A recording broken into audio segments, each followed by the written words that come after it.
Hello, I hope all is progressing well. Welcome to I Don't Know, We Can Talk About It, where we discuss myriads of topics reasonably, civilly, and responsibly. My name is Kevin Dufresne. Today we're going to jump into two topics, which of course are at the forefront of educational conversations. Social media in relation to not only students' well-being, though educators' well-being. Additionally, we're going to be talking thereafter about literacy. So jumping right into our first topic, social media. The article is quick to show data about how individuals might respond to social media, educators. And I think what's really key about a balance between educational atmospheres versus domestic atmospheres, excluding the educational atmospheres, is that people are going to evolve, mature, develop, progress differently depending on so many different factors. What are the factors? Well, the mystery is always going to be present for any to engage with. I think social media might affect how individuals communicate depending on how an individual grows with social media. I think the article posits a good point about being how one might want others to be, especially in connection to social media. I think in-person communication is always going to be different, core to being human. I think people can navigate communication in intricate ways through other mediums like social media, including social media, though I understand navigating communication face-to-face with an individual, face-to-face with a group is quite different than engaging through an intermediary, through a middle ground in which full human connections may not be so possible. Additionally, how anyone might respond, how anyone might form one's communication post-social media engagements can be akin to how one communicates via social media. I think a lot of factors contribute to how one is in connection with social media, though, of course, considering life is larger than social media and one may be gravitating to a lot more beyond social media that affects one's being, wherever one is. I think the full spectrum of human being is necessary to consider within the world at large, in relation to the world at large. More details are necessary to determine whether engagements at home affect social media usage,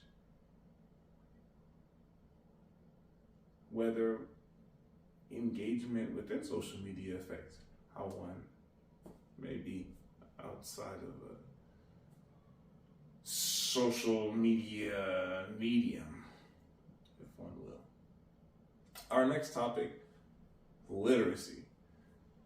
The article is in connection with the report indicating how literacy needs support. Literacy needs a boost. I think the interview is offering a good update, considering how important literacy really is to the developments, to the progressions of individuals that may be seeking employment. How literacy affects how employers are able to employ, how literacy is in connection with a bigger picture of economical understandings. I think many avenues are available for individuals that may have different learning needs. To effectively teach reading may be sound with many individuals. What is effectively teaching, as well as what is effectively learning, are questions that need consideration. Additionally, within the report, as within the article, an email link is available for feedback. Though in the report are questions to answer in relation to whatever correspondence an individual might begin.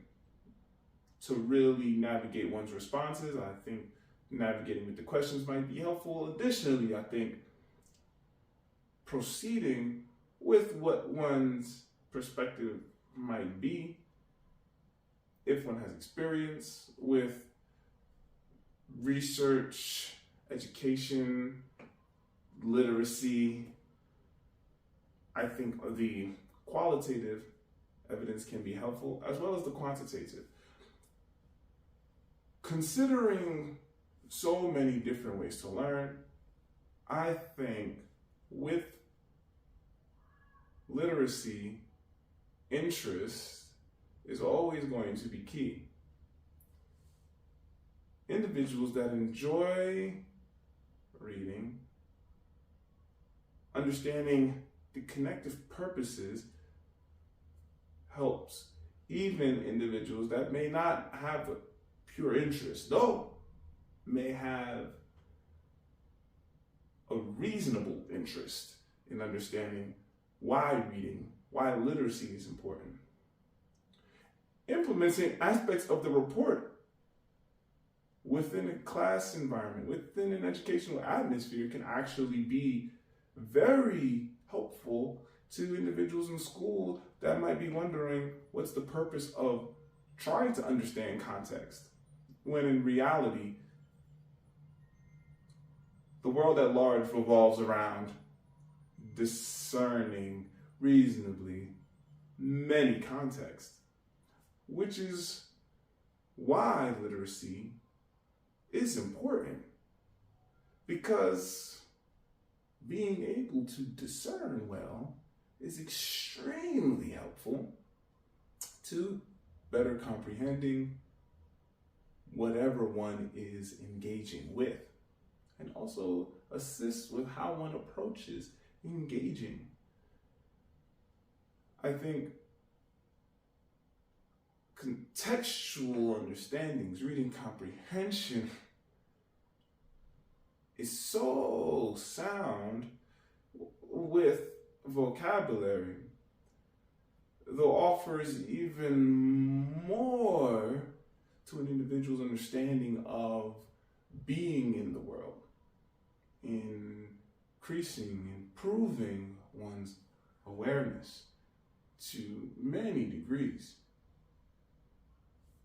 Reading is a word that has many definitions, broader than of a literary connection. All right, with that, we're gonna jump right into some origami. Now first, let's make sure that we have square paper. This paper looks square, but it's a bit rectangular. I just want to touch on this. This is a cube. This cube is a pretty cool, fun design. I like it. I'm showing it here now just to bring it up again as really, really fun. First fold from the point to point needs to happen. A cube, a dice, you can number it, you can play with it. I like it. It's fun to share with other people. And I'm bringing it up right now because of that. So after we have these folds, we have point-to-point folds, and then we're going to have just one edge-to-edge fold here. Then we're just going to make our triangle, okay? After that, we're going to fold up these flaps, folding up the flaps of each triangle to make a diamond. So don't go the short way to the diamond. We're going from the triangle, water bomb, I believe it's the term, to our diamond here. So we're flipping it. So if your triangle only has 2 points, you gotta go back until you have 4 points. So that means, again, point-to-point folds, then edge-to-edge folds, and make that triangle, back-to-back triangle. Okay, so we've done our fold up. Now we're gonna just take our point here, just gonna fold our point into the middle edge. Doesn't take long, fold up the point to the middle edge. Again, we're gonna just fold the point here to the middle edge. Very simple, very easy, I think. Next thing is, we're going up here. This is why we need our 4 points. We're gonna go here, we're gonna open up these edges that we just folded in, and these points that we folded in now turn into pockets for our points at the top. We have points here at the top, as you can see. Just put a finger in here, make that hole here, that pocket opens up, and then boom, we fold it in. And again, as you can see, just fold it back in if that edge gets out back, and then take that point at the top, again, the point at the top. The other side has only 1 point. So again, we open it up here, point at the top. We're just going to go right here. We're gonna now have all of these in. We're gonna fold in the tops here, fold in the tops here. Again, do the same thing with the other side. You're gonna just fold in the top here, and just fold in the top here. It's not an extravagant fold, just a very simple top fold here. Next, this is very important, you must open these panels up. So you have these panels like this, so you open them up looking like a starship in a Star Wars movie or Star Trek film, and then you're just gonna blow into the side with the hole in it. So one side has a hole in it, and then here we have it. And so this is what happens when the edge pops out. You can just pop that corner in and just fix it down. It's very simple. And what I like to do here is just mark them up. You can make some cool dice, and then you can play around with it, okay? It's very, very fun. All right, our next topic concerns a physical book. I enjoy reading physical books because of so many spatial developments that are progressive for humans' well-rounding well-being. So the book today is The Essential Kafka, which is full of Kafka stories. Now, 3 stories stand out to me: Metamorphosis, The Trial, and The Castle. I find Kafka's writing to be extremely intricate, very unique, and thematic, drawing in the character to bring about the story fully for any reader, as well as allowing one to realize that a lot needs attention when the details come up again and again and again. Kafka follows a beautiful theme in connection with the bureaucratic senses of work, of being in a working world, of engaging romantically, of family, of the economic structures at play, and of course, how life is in perspective from one view to another in a way that contrasts to show a dichotomy of perception, though a unity of being, to show that one's life is one's life. Kafka is so good in these stories, writing in a way that brings out individuality, though questions one's individuality by one's choices, by one's being.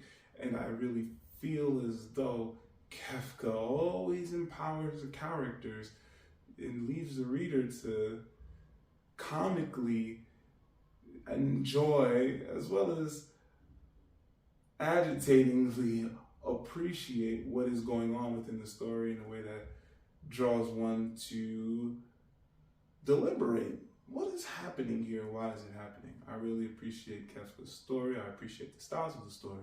And I'm really, really glad about you joining me for another episode of I Don't Know, We Can Talk About It. Onward and Upward, Kevin Dufresne.